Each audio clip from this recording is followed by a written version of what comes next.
welcome back to my channel. Now, by the title of this video, you know what it is. I am talking about The Conjuring 3, The Devil Made Me Do It. So yeah, I'll always keep the intro short, sweet, and to the point. So without further ado, let's get right into the video.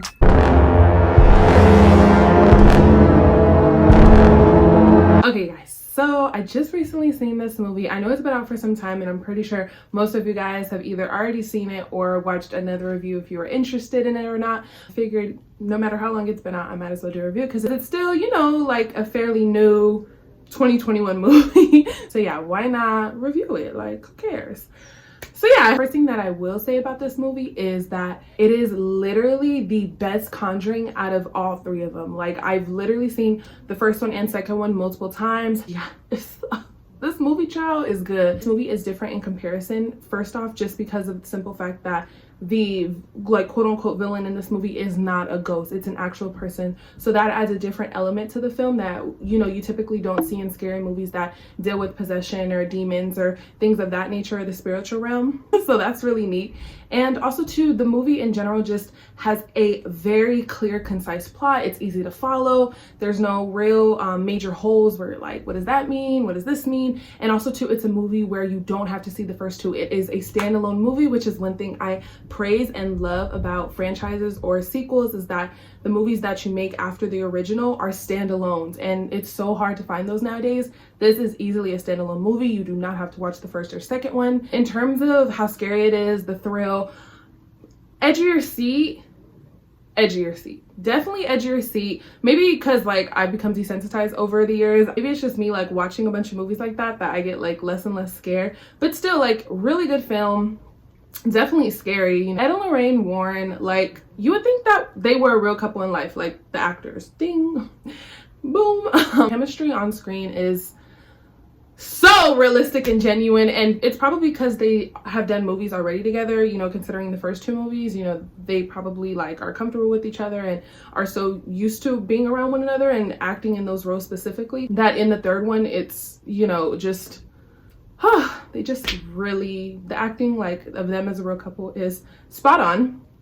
Also too, what I like about this movie is just the message behind it is like love based, which is really cute and neat. Like, I don't know, I like something with movie with meaning, with substance, with purpose. You know, we're not just making this movie just to make it, you know what I mean? Just to get behinds in the seats so we can make money, so we can get this profit from it, you know? I don't know. And you can always tell when movies do that.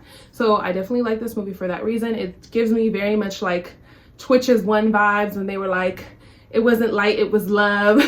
So like that's very much Conjuring 3. Like, it's love, baby, that defeats all evil. I have to give just like 100% props and respect to the actress that played Lorraine Warren specifically, just because, I don't know, she really makes you feel like this is what she does for a living. And I like that she's still scared. You know, just because she's done this a bunch of times, it doesn't mean that, you know, I'm not scared or I got this. And, you know, she's not arrogant with it. And, you know, she goes into every situation with caution, with, you know, let me take a few steps back and analyze the situation, which is so realistic. And I love that about her. And, you know, considering like she's a real person in real life, if she did that, like, you know, was always cautious before going into something, props to her. And obviously props to the actress, because she really conveyed that onto the big screen in the first and second one as well. But really the third one, I like that she's very intuitive and she's faith-based, you know, everything is, I just really like Lorraine Warren. I like how she's portrayed. Ed is cool too. Love Ed. Love the actor that plays Ed. He's also in Insidious as well.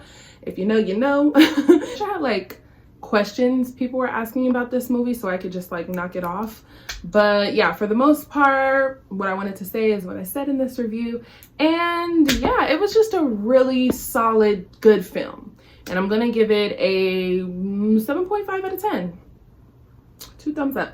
C plus B minus. C plus B minus for sure. Oh, and also too, what I really enjoyed about this movie as well, at the end credits, they play the tapes from the actual event that took place, the one that they were talking about in the film. And I'm not sure if they did that for the first and second one. It makes sense that they would. I probably like just didn't watch to the end credits, but in this one I did. And it just really doesn't sit right with your spirit. I don't know who can listen to that and literally deny the existence of demons and, you know, evil spirits. It's just like that, like, you can't make this up, you know. And I don't know like any sane human being who's just gonna act like they're possessed for the sake of being possessed. Yeah. That part, I feel like that was the scary part. Anything that's realistic where you're actually hearing the real tapes, like considering, yeah, the movie is based on a true story, it's really those tapes that you hear at the end that are like, wow, like those are the real deal tapes. Like, yeah, that was not at all settling. That's what shook my nerves. That's what gave me goosebumps. This is this movie review. I wanted to keep it short, sweet, and to the point, considering, you know, there's still some time to go see this movie if you want to see it. I really don't do spoilers on my channel when it comes to movie reviews or anything like that. I try to do as little spoilers as possible. If it's a movie that I know most people have seen, I'll be more lenient, but yeah, for the most part, I just try to keep it concise and really just give you my unbiased opinion of how I felt about the movie that I watched. So yeah, this was my unbiased opinion, and I hope you like what I had to say, and I hope I give you enough content to really kind of understand what this movie is about, or not necessarily what it's about, but what you're getting yourself into. I don't know if that was like the best explanation, but that was my explanation. I feel like I've done better, but hope you guys have a good day. I hope you liked my review today, and yeah, bye.